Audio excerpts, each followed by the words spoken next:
ini penyusutan ya. Kita uji dulu sekarang kalau misalkan tahun 2017 lagi dah. Oke, sisa umurnya kalau bisa 1 tahun, penyusutannya berarti masih bisa disusutkan sebanyak 1,5 juta, dan akumulasi penyusutannya adalah 4,5 juta. Oke, sudah betul. Nah, nilai buku adalah harga perolehan dikurangin akumulasi penyusutan. Nah, berarti sisanya adalah nilai buku, seperti itu. Seandainya kita ubah di sini tahun 2016, kita lihat. Oke, berarti barang tersebut sudah usang, sudah tidak memiliki umur ekonomis, dan manajemen juga tidak perlu melakukan biaya penyusutan karena sudah tertampung dalam akumulasi penyusutan. Nah, silakan dari sini manajemen juga bisa tahu nih barang tersebut harus diganti dengan yang baru karena barangnya sudah tidak layak pakai. Seperti itu kira-kira. Dan yang terakhir kita akan membuat kode inventaris. Kode inventaris ini saya buat secara bertahap ya. Kita mulai dari VLOOKUP dulu. VLOOKUP untuk menangkap apa ya? Instansi dulu. Berarti VLOOKUP grup instansi, di sini array instansi, kolom indeknya 2. Nah, kita lihat kodenya adalah 2, berarti ini kode digit pertama, yaitu menginformasikan tentang instansi. Kita tambahkan atau berikan kode tambahan dan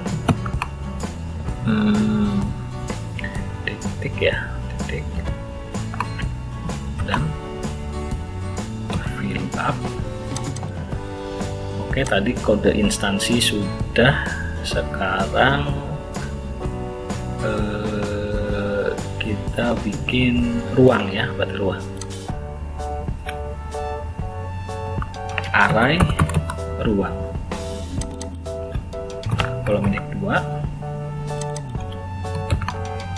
Kita lihat. Oke, berarti ini ada di instansi kode 2 dan di sini ada di ruangan berapa, bisa dilihat. Kita tambahkan lagi fungsi supaya lebih informatif. Selain tadi ada instansi dan ruang, sekarang kita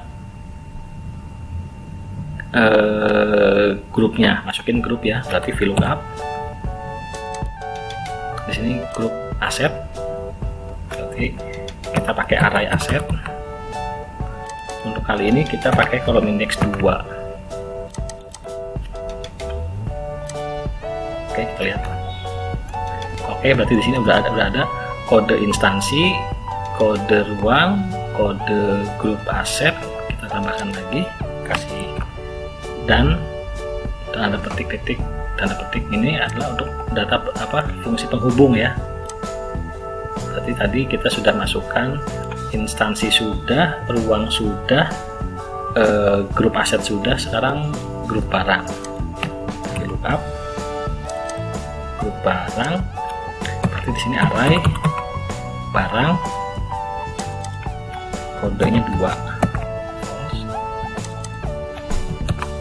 Tambahkan lagi, sekarang VLOOKUP lagi.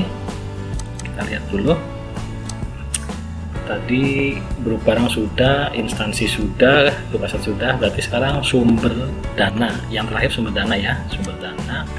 Pakai array sumber dana 2 false. Nah, ini untuk pembeda antara yang lainnya. Kita masukkan saja nomor urut. Nah, kita lihat. Oke, berarti data aset ini kita sudah dapatkan kodenya atau kode uniknya adalah seperti ini. Jadi kalau diterjemahkan 200600300101.1 ini informasinya bisa dilihat seperti ini kira-kira. Jadi kita nggak perlu ngarang-ngarang lagi untuk kode inventaris karena otomatis di sini akan terbentuk. Oke, kita lanjutkan. saya copy rumusnya dulu ke bawah ya, supaya bisa berfungsi untuk yang data di bawahnya. Oke, nah di sini ada tampilan error, jadi nggak enak dilihat. Kita kasih if error untuk menangkap fungsi error tersebut. Kita alihkan dengan nilai 0. Oke, kita lihat. Oke, yang umur ekonomis kita lihat sama, ini juga ada error, kita tambahkan fungsi if error di depannya. Kalau teman-teman belum tahu fungsi if error, silahkan tonton juga video saya yang membahas fungsi if dan if error, silahkan dilihat. Nah, kita copy. Oke, penyusutan. Oke, ada masalah ini. Nah, ini juga ada error, kita tambahkan fungsi if error.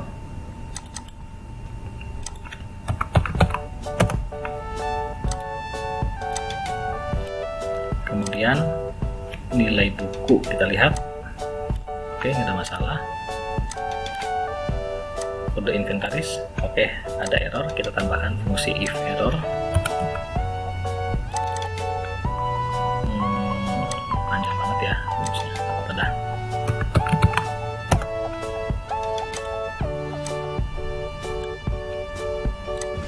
Oke, kita contoh kedua. Misalkan supaya lebih cepat saya bekerjanya, ini saya copy aja ya untuk contoh. Saya juga ini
contohnya sudah kita buat. Di sini juga kita bisa tahu, kita hanya cukup mengisi data-data dari kolom-kolom yang berwarna putih, dan informasi lainnya udah langsung terpenuhi secara otomatis karena sudah disertakan formula. Nah, selanjutnya kita akan membuat report. Di sini saya akan menggunakan pivot table untuk pembuatan laporannya, karena pivot table ini cukup keren karena datanya bisa dinamis sesuai yang kita butuhkan.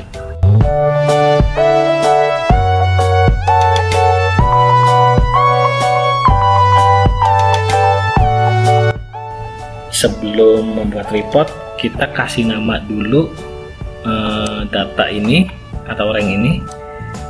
Caranya kita langsung ke formula new manager, tambahin di sini namanya report.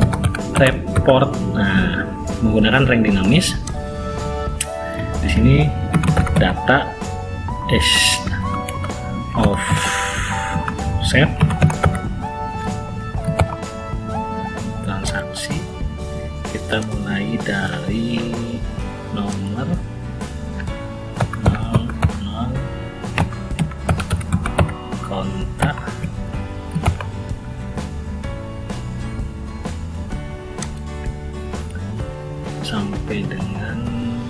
Mana ini?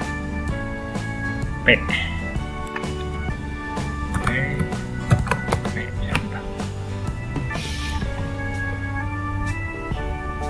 Jadi kita mulai dari A ya. A, B, C, D, E, F, G, H, I, J, K, L, M, N, O, P. Berarti ada 16 ya. 16 kita tutup. Coba kita ada yang salah.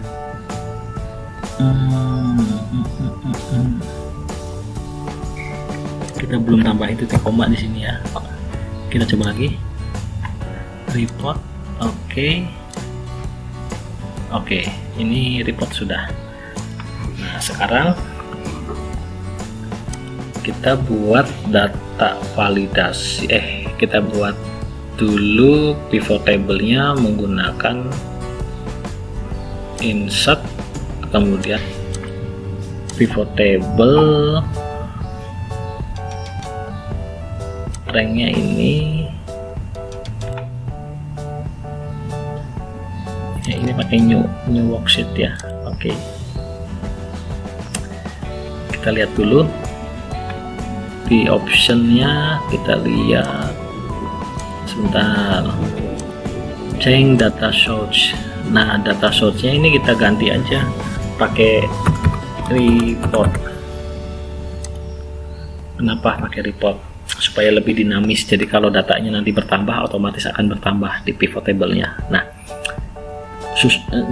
susunannya seperti apa kita sesuaikan dengan kebutuhan. Misalkan saya mulai dari nilai buku, kemudian penyusutan, akumulasi penyusutan, kemudian harga perolehan,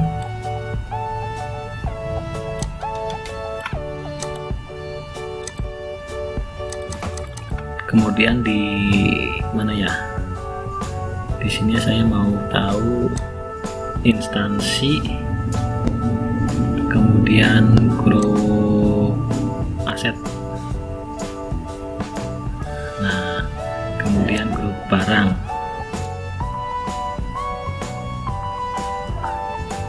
Grup asetnya nggak usah lah misalkan. Oke. Nah, di sini kita bisa tahu nih nilai aset kita itu ada berapa. Dari grand total kita lihat nilai aset kita adalah nilai 107. 107 itu terdiri dari apa aja nih, tuh komputer 48 juta, mebler 55 juta, dan proyektor infocus di sini ada 107 juta. Dan ini ada di sekolah 1, di sekolah 3, sekolah 4, sekolah 5. Jadi kita tahu nih posisi di mana aset itu. Kalau mau ditambahin lagi misalkan ada di ruangan mana. Oke, nah sekolah 1 ada di ruangan guru, sekolah 3 ada di ruangan BK, sekolah 4 ada di ruangan waka, sekolah 5 ada di ruangan komputer. Kita mau tahu juga kuantitinya, tambahin lagi aja di sini gitu kan. Di sini berarti kuantitinya ya. Nah, seperti ini. Kita tahu nih, komputer itu kita punya 16. Di sekolah 1 ada 2, yaitu ada di ruang guru semua. Di sekolah 3 ada 3, ada di ruang BK semua. Di sekolah 4 ada 1, ada di ruang waka. Di sekolah 5 ada 10, ada di lab komputer. Jadi kita tahu posisi komputer itu ada di sekolah mana saja, ada di ruangan apa saja, dan jumlahnya ada berapa itu tahu. Dan dari sini juga kita tahu nih mana-mana aset kita yang out of date atau sudah usang. Nah, ini sudah usang nih. Apa ini? Komputer di sekolah 1 yang ada di ruangan guru sudah usang, harus dibelikan yang baru. Di sekolah 2 juga ada yang usang. Apa ini? Mebler ada di ruangan umum, harus diganti. Kemudian di apalagi ini? Di sini juga masih mebler. Ini ada di sekolah 4 udah usang. Jadi manajemen udah tahu mana-mana nih barang yang harus diganti dengan melihat report ini. Oke.